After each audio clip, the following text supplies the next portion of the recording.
প্রান্তীয় উপস্থিতি, ফ্যাসিবাদী আওয়ামী লীগ সরকার স্বাধীন সার্বভৌম বাংলাদেশকে বন্দী করে ফেলেছে, বন্দী করেছে এদেশের রাজনীতি, বন্দী করেছে এদেশের অর্থনীতিকে, বন্দী করেছে এদেশের গণতন্ত্র, মত প্রকাশের অধিকার, বন্দী করেছে এদেশের মানবতাকে।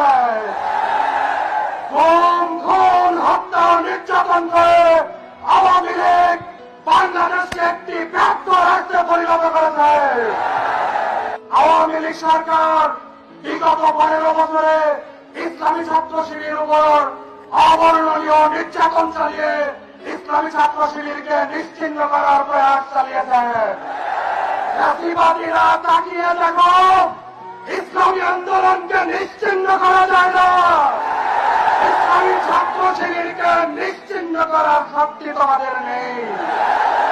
সংগ্রামী জনতা, আমরা আহ্বান রাখবো ফ্যাসিবাদ মুক্ত বাংলাদেশ বিনির্মাণ করার জন্য, বাংলাদেশের মানুষের অধিকার প্রতিষ্ঠার জন্য রাজপথে আপামর জনতাকে সাথে নিয়ে দুর্বার আন্দোলন গড়ে তুলুন। ফ্যাসিবাদের তক্তে তাউস ভেঙে চুরমার করার পূর্ব পর্যন্ত শিবির ক্ষান্ত হবে না ইনশাআল্লাহ।